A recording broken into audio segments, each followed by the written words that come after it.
we shall now discuss about total internal reflection.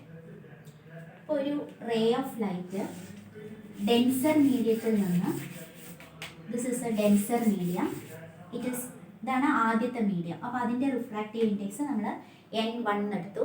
രണ്ടാമത്തെ medium it is having refractive index N2. എപ്പോഴും first മീഡിയത്തിൻ്റെ refractive index ആണ് 1 കൊണ്ട് denote ചെയ്യുന്നത്, N1. അപ്പോൾ ഒരു ഡെൻസ് ആയിട്ടുള്ള മീഡിയത്തിൽ നിന്ന് a ray of light is entering a rarer medium. അപ്പോൾ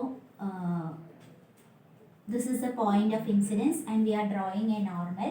ഡെൻസർ ടു റെയറർ മീഡിയം ആണ്, അതുകൊണ്ട് the ray of light will bend away from the normal. ഇതാണ് angle of incidence, this is the angle of refraction. അപ്പോൾ this is the denser medium and this is the rarer medium. Now when the angle of incidence increases, the angle of refraction also goes on increasing. നമ്മൾ I കൂടുന്തോറും ആറും കൂടി വരും. ഇപ്പോൾ വേറൊരു figure ഇങ്ങനെയാണ് angle of incidents എന്ന് വിചാരിക്കുക. ഇതാണ് ആംഗിൾ ഓഫ് ഇൻസിഡൻസ് എങ്കിൽ ഈ angle of refraction will also increase. അങ്ങനെ ഒരു പെർട്ടിക്കുലർ ആംഗിൾ ഓഫ് ഇൻസിഡൻസിന് angle of refraction will become equal to 90 degree, and that angle of incidence in the denser medium for which the angle of refraction is 90 degree is called critical angle. Critical angle. അപ്പോൾ angle of incidence കൂട്ടുന്നതിനനുസരിച്ച് റിഫ്രാക്ഷനും കൂടി വരുന്നു. ഒരു particular angle of ഇൻസിഡൻസിന് angle of refraction 90 degree ആവും. അപ്പോൾ അത് വരയ്ക്കുകയാണെങ്കിൽ we can draw another figure. This is a normal for one particular angle of incidence. Let this be C. C എന്ന് ഡിനോട്ട് ചെയ്യാം, അല്ലെങ്കിൽ ചില ബുക്കുകളിൽ IC എന്ന് എഴുതിയിട്ടുണ്ടാവും, ഇൻസിഡൻസ് ആയതുകൊണ്ട്. അപ്പോൾ for one particular angle of incidence the refracted ray, then a refracted ray. So the angle of refraction here is equal to 90 degree. The angle of refraction is 90 degree, or we can say the refracted ray grazes the interface.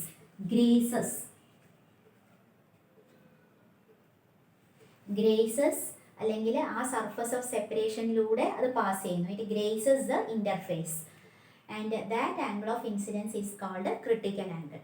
Now if we are increasing the angle of incidence more than the critical angle, ഇനി വീണ്ടും angle of incidents കൂട്ടുകയാണെങ്കിൽ, ഇപ്പോൾ ഇതാണ് angle of incidents എന്ന് വിചാരിക്കുക. If the angle of incidence is made greater than the critical angle, then what will happen? The ray will be reflected into the denser medium. അപ്പോൾ ആ denser മീഡിയത്തിലേക്ക് the ray will suffer total internal reflection.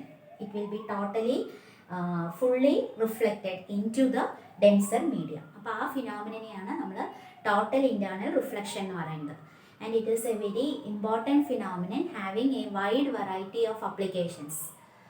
പ്രകൃതിയിലും നമുക്ക് ഇതിൻ്റെ applications കാണാം, അതാണ് ഇനി അടുത്ത topic. അതുപോലെ ആർട്ടിഫിഷ്യലായിട്ട് നമുക്ക് ഈ ടോട്ടൽ ഇൻറ്റേർണൽ റിഫ്ലക്ഷൻ എന്നുള്ള ഫിനോമിനൻ ഉപയോഗിച്ച് പല യൂസ്ഫുൾ പർപ്പസസിനും അത് ഉപയോഗിക്കുന്നുണ്ട്.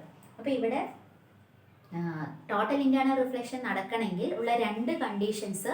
ഒന്ന്, the ray should travel from denser to rarer medium. അല്ലേ, ഡെൻസറിൽ നിന്ന് റെയറിലേക്ക് പോകണം. അപ്പോഴാണ് the refracted ray is bending away from the normal.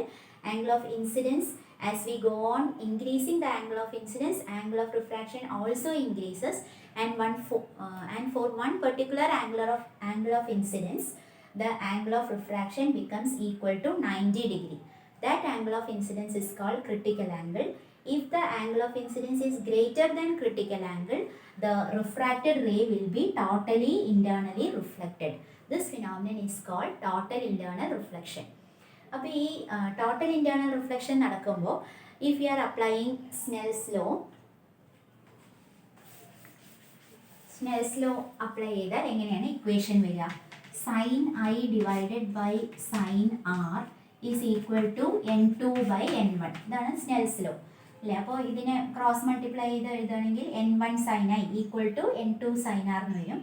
അപ്പോൾ N1 എന്നുള്ളത് ഫസ്റ്റ് മീഡിയം ഇൻസിഡൻസ് ആംഗിൾ എവിടെയാണോ അവിടുത്തെ റിഫ്രാക്റ്റീവ് ഇൻഡെക്സ് ആണ് നമ്മൾ N1 എന്ന് എടുത്തിരിക്കുന്നത്. So sin I divided by sin R at the critical angle at I is equal to C എന്ന് എഴുതാം, അല്ലെങ്കിൽ IC എങ്ങനെ വേണമെങ്കിലും ഡിനോട്ട് ചെയ്യാം. at I equal to C sin I by sin R, R പറയുന്നത് 90 ഡിഗ്രിയാണ്. അപ്പോൾ sin I by sin 90 is equal to N2. രണ്ടാമത്തെ മീഡിയം ഏതാണ്? എയർ ആണ്. Here we have taken the second rarer medium. രണ്ടാമത്തെ മീഡിയം എയർ ആണ്, അതിൻ്റെ refractive index 1.